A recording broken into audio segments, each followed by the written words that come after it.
Go for it. Hey everybody, welcome back to Joe Code with Joe Marrese. Great to be with you here today. Today I would like to talk stand-up comedy.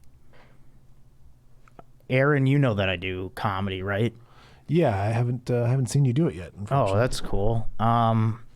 You did comedy as well, right? For about 5 minutes? That would be accurate, yeah. About 5 minutes. Yeah, one set, and you said that's it. I did about 6. But yeah. 6 sets, and you're out.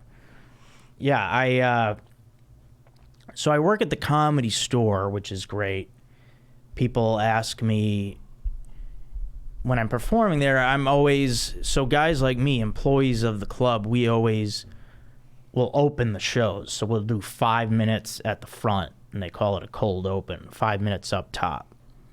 So people will say to me, why are they only giving you 5? Why don't you do 15 like the rest of them? Because those are paid regulars. I am not there yet. I am an employee working my way towards that. So that's why they only give me 5. And 5 at the beginning, which can be very difficult. Yeah, 5's a lot. Yeah, cold open for 5 minutes. You just go up there, and here we go. The show's starting. And for someone like me, I've gotten better at it over the past couple years, but me starting off is not always great. I don't really have like a first comic energy. I'm more of a middle to the end, because I think you got to be more of like a happy, like, hey everybody, what's going on? And I kind of vibe to you to open the show, and that's not really my vibe. So yeah, as a worker there, we get 5 minutes. And also, well, on the weekends we'll get 10-minute belly room spots. So that'll be the time to come check me out. Get a nice 10-minute set in. When I say I'm an employee there, I actually do work there. I'm the valet guy, basically. I work in the lot, which is good. I like working outside. I don't want to be inside. They want to keep me away from the public. I'm better off outside, just dealing with the comics, because I've gotten in too many I guess arguments with people, because it's just the public sucks. Yeah, it's difficult because it's basically a bar. Yeah. So people are getting wasted. We serve alcohol. It's a 2-drink minimum. People get way too drunk. They heckle. And when they heckle, you're supposed to get the security and have them deal with it. But me, I feel like I don't need security, because I just feel powerful enough to handle it on my own. So what I would do is if security wasn't there, I wouldn't even tell them. I would just go up to the person. I'd give them a warning. Please stop heckling. Person continues to heckle. Then I go up to him, and I would say this. I would say, get the fuck up and get the fuck out of here. I would say it just like that, so they know that I mean business. If you curse like that at a drunk person, it gets their attention. Because I'm noticing dealing with drunks, if you're just like, all right, come on, stop it, take it easy, just have fun, doesn't work. You have to be assertive and swear at them. I mean, I train at the school of Roadhouse. Patrick Swayze. Yeah. Oh yeah. Be nice until it's time to not be nice. Yes. I will come out initially nice. Yeah, that's true. But I feel like there's a way to even be nice as you're escorting them out. Like, hey, can you come with me for a second? Yeah, I tend not to pull people aside. I just kind of... We're come with me. We're giving out a door prize. Yeah. And then you just kick them out the door. I should do that. But people, when I was working inside, people would always be like, I want to see your manager. You can't talk to me that way. And they ask for my name. I don't have one. That's my name. Yeah. They'd get the manager and complain, this guy's mean or whatever. So I'm outside. I'm in the lot. It's fun. The Comedy Store, it's a world famous club. People come from all over the world. It's like a museum, basically. It's a great place. And to get into work there is very difficult. Took a lot of hard work, and thanks to Adam Egett for liking my comedy. Adam is the former talent coordinator at the Comedy Store. If you know Adam, if you're familiar with the great Norm Macdonald, Adam is Norm's sidekick on his show, and also has a great eye for talent. And I say that because he chose me to... That's what it's about. It's about having someone with power like you. That means a lot. Someone who makes decisions in the industry, if they like you, what else do you need? Right? Yeah. That's a big step in success in Hollywood, in comedy, in everything. So Comedy Store is great. I've had great sets there. I've had bad sets. I've had sets where back when Adam was there, I would just hear him in the room laughing. No one else would be laughing. But you have those nights. And doing the cold open spots. I prefer not to host. If somebody asks me to host a show, I would prefer not to. I got fired before from hosting. During a weekend, I was in Lake Tahoe, at the Improv in Lake Tahoe. Harvey's? Yeah, at Harvey's, yeah. Yeah. And the entertainment director of the casino saw me one night and said, we got to get this guy out of here. Didn't like my hosting. And what's interesting was that night I did pretty good hosting, I remember. Wow. Because it was a Wednesday. We were there Wednesday through Sunday. I was the host. My friend Ken Gar was the feature. My other buddy Francisco Ramos was the headliner. And Wednesday night and Thursday night I hosted, and it was beyond garbage. It was some awful hosting. Also, casino crowds aren't great. It's very hard for me to perform for 60 and over crowd. I need a mix. I need an age mix. I like a nice race mix. I don't want one of anything, age, whatever. It's nice to have a very diverse audience. Older people don't get me. That's basically what it comes down to. But Wednesday and Thursday were absolutely horrible. And they had me do this. They had me do 10 minutes at the beginning. Then Ken would go up, do like 20. And then they would have me do 5 minutes before Francisco, the headliner. It was the weirdest thing. 2 sets to bomb. So I would go up, do 10, bomb. Ken would go up, do good. And then I'd be excited. Be like, oh, yeah, I'm going to get him this time. To bomb twice on one show hurts a lot. Yeah, I can't imagine. Yeah, it hurts your soul. So anyways, the guy was at the Friday show. So we did Wednesday, Thursday, and then Friday night, I actually did pretty good. Yeah, probably a legit audience came in. Yeah, better crowd, more of a... Yeah, there were some younger people this time.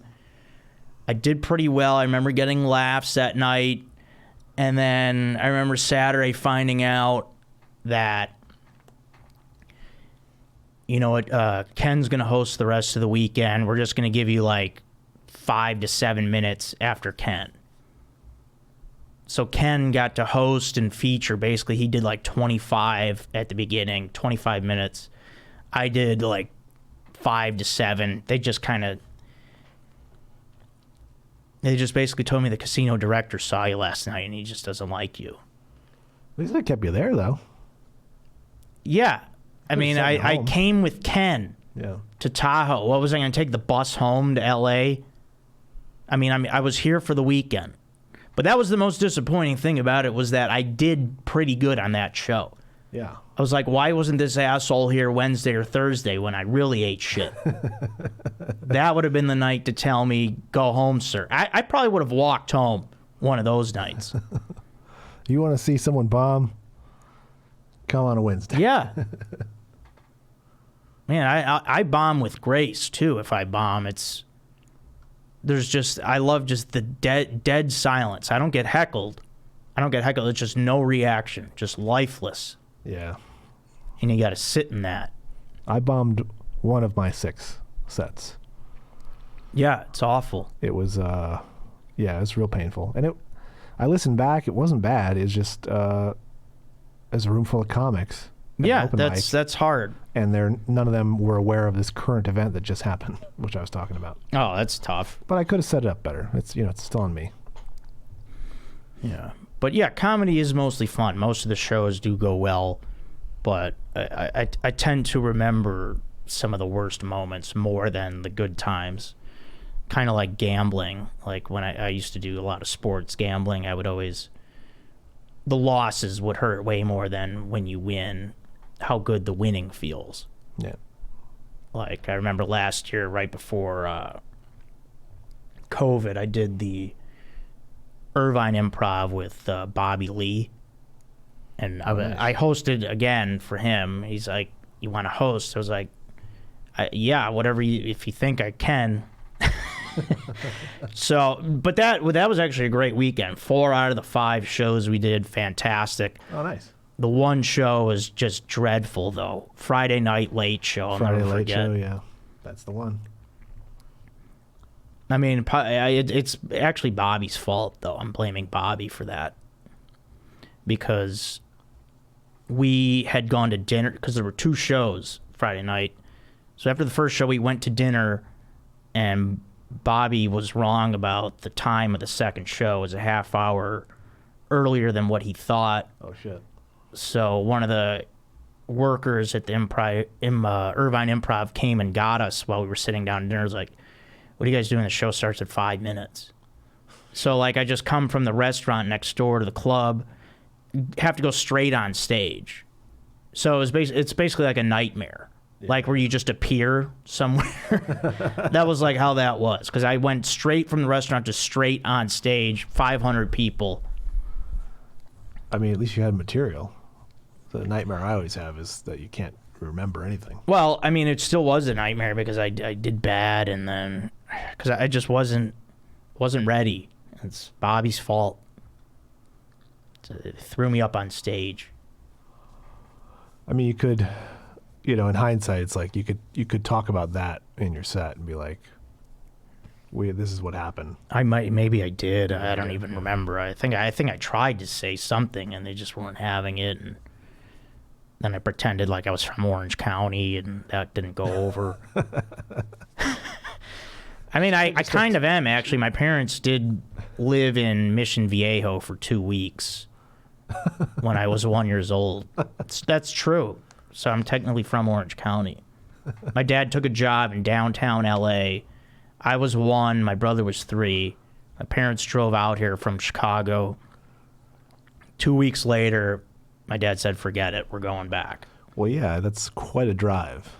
Mission Viejo to downtown LA. Well, yeah, it was that, and then also, I'm sure it was a bunch of other things, but yeah, that commute didn't help.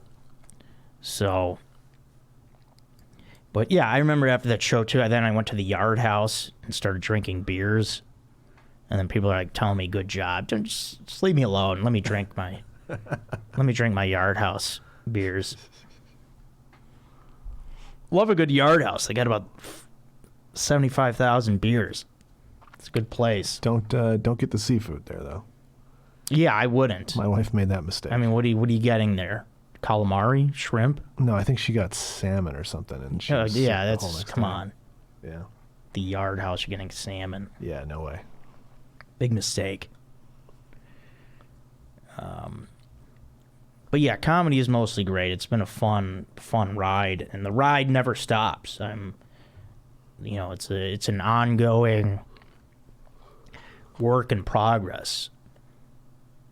Performing at the Commie Store is fantastic, even though when my name is on the lineup, they'll spell my name wrong half the time. It's a bit insulting, honestly, because they actually have like they have my social security number there. You guys have all my tax information. So spell the name right. I deserve respect. And yeah, I want my name spelled right. But what's even worse than that is sometimes I'll catch a friend of mine that has my name spelled wrong on their phone. Oh yeah. Because if they're in their like text message list, and then you can just see all the people's names. I've caught a friend that I've known for a legit 30 years. Played Little League Baseball together, spells my name wrong. Oof. I wasn't an all-star athlete to get my name spelled wrong. My name was in the paper several times. You can look in your school yearbook. Yep. And spell the name right. How bad is it if your yearbook's wrong though? Ugh. Well, if they do for that, life. it's like, okay, give me my money back if you go into private school like me. But yeah, I would hope they wouldn't make errors like that in a yearbook. Oh, they do. I mean, I'm sure it's happened, but we bought a group of friends and I bought like that we all went to elementary school together. We graduated high school together. yeah. So we bought a couple pages in the back, Oh, that were nice. supposed to be, open up and you see all of us. They've found a way to separate those two pages. It's like, Yeah, we paid why? like $300 for this. What idiots. Yeah. It's because you have high school kids doing all the labor. Oh yeah. They're the ones putting the yearbook together. Yeah. Yeah. I also gave like a really funny quote. What was it? Well, here's the thing: is they didn't write out the premise or the question on the page where my quote was. So it said, "Where do you go to relax and de-stress?" And there was a giant Walmart that was built by my house in my high school. So I said the dumpster behind Walmart. Nice. But in the yearbook itself, all they wrote was a place to relax. And then my quote was there. It was really terrible. Yeah, They really fucked me on that. don't mess with that art. That was a good joke. Yeah. All right, well, while we're on a negative note, I'm going to go with it's time for This Sucks, everybody. One more thing about high school. Were you voted class clown? In high school, no. I was, I don't know if we had those kind of things, because I remember I went to all boys. Yeah, that's true. Limits it a little bit. Yeah, I don't think we had those. What are the superlatives? Yeah. Yeah, I don't even remember Best, if we had best that. this, best that. Yeah. My buddy was voted class clown, which is fine. He's funny, but Well, were you in the running? nah, probably not. I don't know. That dumpster joke is pretty good. I think so. But, yeah, no, I was more, I mean, I was always, like, funny, but I was more of just an athlete and whatever, you know. But, all All right, so this sucks. This sucks for this week is going to be road trips. I am not one for driving long distances. I was thinking about when I drove out here to LA 9 years ago, how awful that was. I remember being like an hour outside Chicago and being like, what am I doing? This is awful. Also, I was by myself. Yeah, that'd be bad. But I've even done road trips where I've driven from here to Phoenix, LA to San Francisco with people, and I still hate it. There's just something about the road, being in the car, looking at the road. Give me a plane. Yeah. All day. Give me a plane. I can entertain myself. I don't have to worry about driving. Do you prefer to be the driver in a group road trip scenario? No, I don't want to drive. I mean, either way, it's going to be awful. But if I'm driving especially, forget it. I kind of prefer to drive, particularly if it's my car, but... Well, at least then you're in control, but then you have to be focusing the whole time. It's awful. I remember, when I drove from Chicago to LA, no one wanted to go with me. So that's cool, thanks. And then I stopped in Tulsa, Oklahoma, Albuquerque, New Mexico, Phoenix, Arizona, and then LA. I think that's probably the route that we came when we moved out here. And thanks to my Aunt Ida for putting me up in Marriott's along the way. Oh, that's nice. She had a lot of points, hotel points, and I got to stay in free hotels, but... And nice ones. Yeah. Being on the road like that was lonely, and I had a friend in Phoenix, saw him, and then finally got to LA, but I was like, I'll never do that again. Cross country, crazy. Let's get in a plane. So that sucks. That sucks. And that's what sucks for this week is driving on road trips. Yeah, I drove from my place to here half hour. That's fine. That's good. Yeah, I did 3 hours to Palm Springs. Yeah, that's about my limit in the car. Anything above 3, forget it. It was still kind of rough. Yeah. That's all right. Softball's been going good. We had a great game last week, 17-2. We won, if that feels good. The 2 were unearned as well. So. Okay, yeah, that great pitching. Thank you. I've got a suggestion, though, if I may. Sure, yeah. So the name of our team is called Pizza Party. Yep. Right. Mm-hmm. After one of these games, I would like to go out for pizza. Now that things are opening, as of today, I think we can do that, yeah. I mean, it would be nice. Yeah, I usually try to do mid-season and end of season. After softball, there's nothing I want more than pizza and beers. Yeah. Beers in a bucket. Sure. I want a bucket, I want ice, and I want 6 beers sitting on that ice, ready for me to drink them. We can make that happen. We play the game and everybody just leaves.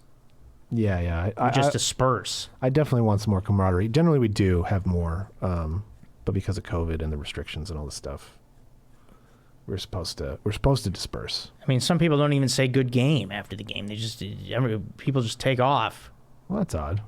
Say something. No, I think most guys do, but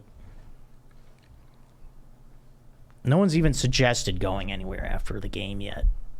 Yeah, it's usually me that organizes it, so that's on me. We'll get there. Yeah, let's get to it, because when I played back in Chicago, we did that. On my teams back there, we always went out.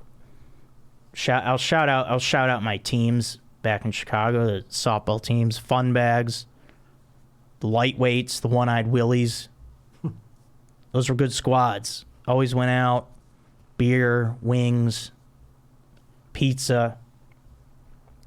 Good times.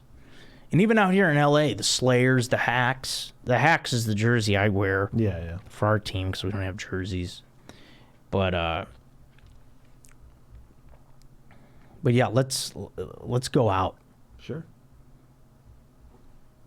Yeah, thank you.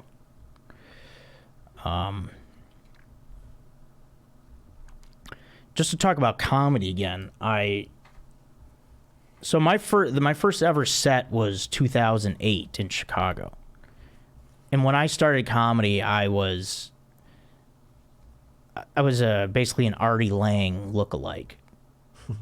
I was very big. I had big curly hair. People always wanted to compare me to Artie, and it was fun for people. It let me know that maybe I'm not in good shape.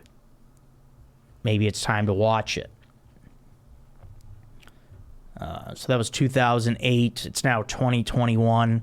This is my first podcast, 13 years later. Is that too long, Aaron? It's I've wanted to start a podcast since about 2006, and I still haven't. So it's tough to start. You got to find your hook. You got to. Well, and that's also the other thing too, is that there is no formula to comedy. Yeah. Mm-hmm. To stand-up comedy and the success or lack thereof, there is no set path.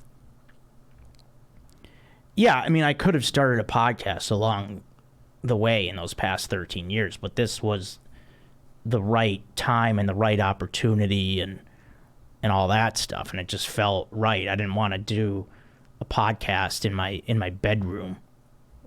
You know what I mean?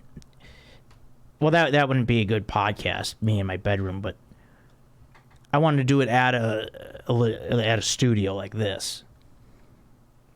So, but yeah, that just goes to show you that, yeah, comedy is very difficult, and there's no, like, I always tend to shy away from giving comedy advice if people ask me, because I always feel like, who the heck am I to give any advice? And then also, I don't know what the advice you could even give is. Just stay positive. Yep. You know, because there's no... Just be prepared to deal with a lot of rejection.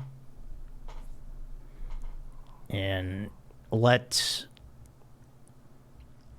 the positive feedback... Well, the positive feedback is what keeps you going along the way. If you get enough positive feedback, that's what keeps you going in comedy. If you're not getting any positive feedback along the way, then you might want to rethink things. But as long as you're making friends, getting positive feedback, things will progress. Do you feel like you have a crew?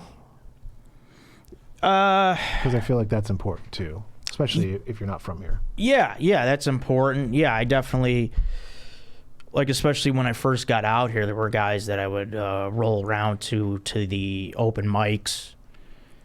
I would do that. Yeah, it's good to establish some friends that'll keep you motivated too, is have your friends, like, hold each other accountable. And then, like, back in Chicago, I hosted a few open mics. That's a good way to get to know the comics. That was that was important, because you want to be known. But yeah, I only did Chicago comedy for a couple years, and it was fun. It was a good scene. But yeah, I never, like, when I moved out here, I was just a guy who, what did I write down here? I was just a guy that would, show up at mics here and there in Chicago. I did not put in the work. So, well, you got other things. You were Mike and Tina's wedding. Yeah, Crawfish but yeah, Man. oh yeah, this is what I wrote. I said, I left Chicago in the beginning of 2012, as a guy who did open mics here and there. Well, yeah, I was doing some of that acting stuff in the Italian shows, but yeah, mostly I was dabbling in comedy. And then I got to the point where it's like, I really want to do this. I feel like I need a change of scenery, get out on my own. I was 28, and it was basically that shit or get off the pot moment. It's now or never, do it. That was 9 years ago, and it's still going. We're still going here. You know, have I reached success? No. Am I on my way? Hopefully, I have. I've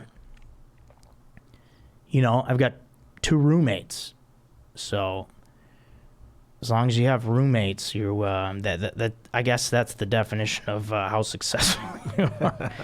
In Los Angeles, how many roommates you have, and when your roommates are 2 other grown men, also, not when it's a wife and a kid, then you've kind of reached the a little bit of success.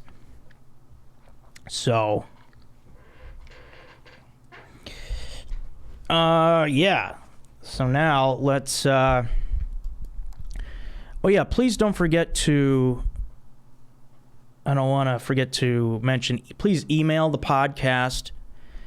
Email me at joecodepodcast@gmail.com. And just remember, when you're doing that, there are stupid questions.